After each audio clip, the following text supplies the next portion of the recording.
ಭಾಳ ಚೆನ್ನಾಗಿ ನನಗೆ ಮಾರಲ್ ಸಪೋರ್ಟ್ ಕೊಟ್ಟು ನನ್ನ ಕಳೆದ ಬಾರಿ ಅಧ್ಯಕ್ಷ ಸ್ಥಾನಕ್ಕೆ ನಾನು ಗೆದ್ದಿದ್ದೀನಿ. ತಮ್ಮದು ಕೂಡ ಒಂದು ಸಣ್ಣ ಪಾತ್ರ ಇದೆ ಅಂತ ಅನಿಸುತ್ತೆ, ಯಾವತ್ತು ನೆನೆಸ್ಕೊತೀನಿ.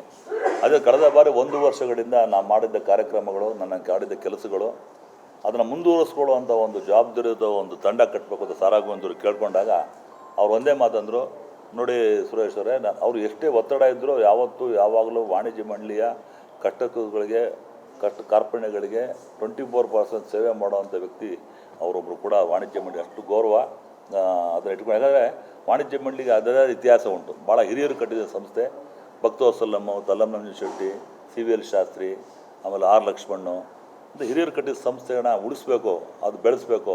ಅದ್ರ ಒಂದು ಪ್ರೀತಿ ವಿಶ್ವಾಸಕ್ಕೋಸ್ಕರ ಒಂದು ವ್ಯವಸ್ಥಿತವಾದ ಒಂದು ಒಳ್ಳೆ ತಂಡ ಕಟ್ಟಿದ್ದಾರೆ. ಆ ತಂಡಕ್ಕೆ ಬೆಂಬಲ ಕೊಡಬೇಕು ಅಂತ ಒಂದು ಒಳ್ಳೆ ಉದ್ದೇಶ ಇಟ್ಕೊಂಡು ಪತ್ರಿಕಾಗೋಷ್ಠಿ ಕರೆದಿದ್ದೀವಿ.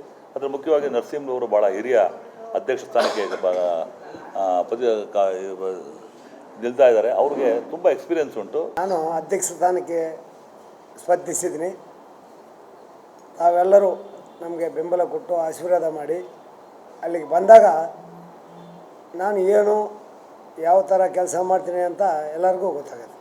ನಾನು ಹೆಚ್ಚಿಗೆ ಮಾತಾಡಲ್ಲ, ಆದರೆ ಹೆಚ್ಚಿಗೆ ಕೆಲಸ ಮಾಡ್ತೀನಿ. ನಾನು ಮೊದಲಿಂದಲೂ ಚಿಕ್ಕವನಿಂದಲೂ ಅದನ್ನೇ ಮಾಡ್ಕೊಂಡು ಬಂದಿದ್ದೀನಿ. ನಾನು 3 ವಲಯದಲ್ಲೂ ಇದ್ದೀನಿ, 3 ವಲಯದಲ್ಲಿ ಇದ್ದೀನಿ. ಅದೇ ರೀತಿ ಇಡೀ ವರ್ಷ 3 ವಲಯನ್ನು ಸಮರ್ಥವಾಗಿ ಒಟ್ಟಾಗಿ ತೊಗೊಂಡೋಗ್ತೀನಿ ಇವರೆಲ್ಲರ ಆಶೀರ್ವಾದದಿಂದ. ನಮ್ಮ ತಂಡ ಭಾರಿ ಚೆನ್ನಾಗಿದೆ. ನಮ್ಮ ತಂಡದಲ್ಲಿ ಎಲ್ಲರನ್ನೂ ಗೆಲ್ಲಿಸ್ಬೇಕಂತೇಳಿ ನಾನು ಪ್ರಾರ್ಥನೆ ಮಾಡ್ತಾಯಿದ್ದೀನಿ. ಯಾಕಂದರೆ ಒಬ್ಬರು ಗೆದ್ದು ಇನ್ನೊಬ್ಬರು ಸೋತು ಆ ಥರ ಆದಾಗ ಮಿಕ್ಸೆಡ್ ಆಗುತ್ತೆ. ದಯವಿಟ್ಟು ಎಲ್ಲರನ್ನ ಒಟ್ಟಿಗೆ ಗೆಲ್ಲಿಸಿ. KC ಅಶೋಕ್ ಅಂತೇಳಿ ಪ್ರದರ್ಶ ವಲಯ ಅಂದರೆ ಎಕ್ಸಿಬಿಟರ್ ಸೆಕ್ಷನ್ದ ಭಾರತಿ ಥಿಯೇಟರ್, ಅಶೋಕ ಥಿಯೇಟರ್ ಮಾಲೀಕರಾಗಿ ಕಾರ್ಯದರ್ಶಿ ಸ್ಥಾನಕ್ಕೆ ನಿಂತಿದ್ದೀನಿ. ನಾನು ಮುಂಚೆ ದಾಸರಳ್ಳಿ ವಿಧಾನಸಭಾ ಕ್ಷೇತ್ರದ ಮಾಜಿ ನಗರಸಭೆ ಅಧ್ಯಕ್ಷರಾಗಿ, ಕಾರ್ಪೊರೇಟರ್ ಆಗಿ, ಈಗ KPCC ಕೋಆರ್ಡಿನೇಟರ್ ಆಗೂ ಸಹ ಇದ್ದೀನಿ. ಈಗ ವಿಶೇಷವಾಗಿ ಇವತ್ತು 2024-25 ಕರ್ನಾಟಕ ಚಲನಚಿತ್ರ ವಾಣಿಜ್ಯ ಮಂಡಳಿಯ ಒಂದು ಚುನಾವಣೆ ಕಾರ್ಯಕ್ರಮ ಬಂದಿದೆ. ನಾಳೆನೇ ಚುನಾವಣೆ ಇದೆ. ಇದರ ನೇತೃತ್ವ, ನಮ್ಮ ಹೊಸ ಅಭ್ಯರ್ಥಿಗಳ ನೇತೃತ್ವವನ್ನು ಸನ್ಮಾನ್ಯ ಈ ಕರ್ನಾಟಕ ರಾಜ್ಯದ ಹೋರಾಟಗಾರರು, ಕನ್ನಡದ ಕಟ್ಟಾಳು ಎಂದು ಬಿರುತ ಆಗಿರುವಂಥ ಸನ್ಮಾನ್ಯ SA ಗೋವಿಂದಣ್ಣವರ ಸಾರಾ ಗೋವಿಂದಣ್ಣವರ ನೇತೃತ್ವದಲ್ಲಿ ನಾವು ನಿಂತ್ಕೊಂಡಿದ್ವಿ. ನಾವೆಲ್ಲರೂ ಅವರ ಒಂದು ಮಾರ್ಗದರ್ಶಿ. ಯಾಕೆಂದರೆ ಅವರು ಹಿರಿಯರು. ಒಬ್ಬ ಗುರುಗೆ ಗುರಿ ಇರಬೇಕಾದ್ರೆ ಒಬ್ಬರು ಗುರು ಬೇಕು ಅಂತ ಗುರುವಿನ ಸ್ಥಾನದಲ್ಲಿ ನಾವೆಲ್ಲರೂ ಅವರ ಪಟ್ಟದಲ್ಲಿ ಇವತ್ತು ಹೋಗಲಿಕ್ಕೆ ನಾವೆಲ್ಲರೂ ಸನ್ನದ್ಧರಾಗಿ, ಈ ರಾಜ್ಯದ ಏನು ಕರ್ನಾಟಕ ಚಲನಚಿತ್ರ ವಾಣಿಜ್ಯ ಮಂಡಳಿ ಇತಿಹಾಸ ಇದೆ, 90 ವರ್ಷಗಳ ಇತಿಹಾಸವನ್ನು ಕಂಡಂಥ 19 ಸಿನಿಗೆ ಹೋಗ್ತಾ ಇರೋಂಥ ಒಂದು ಪರ್ವದ ಪಥದಲ್ಲಿ ನಾವು ಇರತಕ್ಕಂಥ ಕಾಲದಲ್ಲಿ ನಾವು ಇದ್ದೀವಿ ಅಂತ. ಇವತ್ತು ನಾಳೆ ಹೇಗಿದ್ರು ಪರ್ವಕಾಲ, ಸಂಕ್ರಾಂತಿಯ ಪರ್ವಕಾಲಕ್ಕೆ ನಾವು ಕಾಲಿಡ್ತಾ ಇದ್ವಿ. ಹಾಗೆ 90ರ ಸಿನಿಯ ಪರ್ವಕಾಲಕ್ಕೆ ಸನ್ಮಾನ್ಯ ಗೋವಿಂದಣ್ಣವರ ನೇತೃತ್ವದಲ್ಲಿ ಹೊಸ ತಂಡದಲ್ಲಿ ನಾವು ಹೋಗಲಿಕ್ಕೆ ಚಿಂತನೆಯಲ್ಲಿ ಇರ್ತಾಗಿದೆ. ಗೋವಿಂದ ನೇತೃತ್ವದಲ್ಲಿ ನರಸಿಂಹಲು ಅವರು ಅಧ್ಯಕ್ಷ ತಂಡದಲ್ಲಿ ನಾವೆಲ್ಲರೂ ಕೆಲಸ ಮಾಡಲಿಕ್ಕೆ ತಯಾರಾಗಿದ್ದೀವಿ. ನಮ್ಮನ್ನೆಲ್ಲರೂ ಇಡೀ ಚಿತ್ರರಂಗ ಇಂಥ ಇತಿಹಾಸದಲ್ಲೇ ಈ ಥರದ ಒಂದು ಒಳ್ಳೆಯ ಅನೇಕ ಸಮಸ್ಯೆಗಳ ಜೊತೆಗೆ ಪರಿಹಾರವನ್ನು ಕೊಡ್ತಕ್ಕಂಥ ಒಂದು ಒಳ್ಳೆಯ ಕೆಲಸವನ್ನು ನಾವು ತೊಡಗಿಸ್ಕೊಂಡಿದ್ದೇವೆ.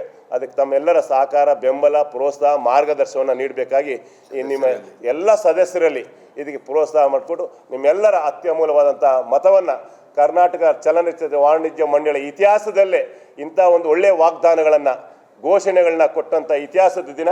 ಈ ಇತಿಹಾಸಕ್ಕೆ ತಾವೆಲ್ಲ ಗೌರವಾನ್ವಿತ ಸದಸ್ಯರುಗಳು ತಮ್ಮ ಎಲ್ಲ ಅಮೂಲ್ಯವಾದ ಮತವನ್ನು ನಮ್ಮ ನರಸಿಂಹಲು ಮತ್ತು ತಂಡದವ್ರಿಗೆ ಎಲ್ಲ 8 ಜನ ಮತ್ತು EC ಮೆಂಬರ್ಗಳು ಇರ್ತಕ್ಕಂಥವ್ರು ಎಲ್ಲರೂ ಕೊಟ್ಟು ನಮ್ಮ ಕಳಶವಾಗಿ ನಿಂತಿದ್ದಾರೆ ಗೋವಿಂದಣ್ಣವರು. ಆ ಕಳಶಕ್ಕೆ ಹೆಚ್ಚಿನ ಒತ್ತನ್ನು ಕೊಡಬೇಕಂತ ಈ ಮುಖೇನ ನಿಮ್ಮೆಲ್ಲರ ಮಾಧ್ಯಮದ ಮುಖೇನ ಎಲ್ಲ ಸದಸ್ಯರಲ್ಲಿ ನಾನು ಕೈ ಮುಗಿದು ಕೇಳ್ಕೊಳ್ತಾ ಇದ್ದೀನಿ.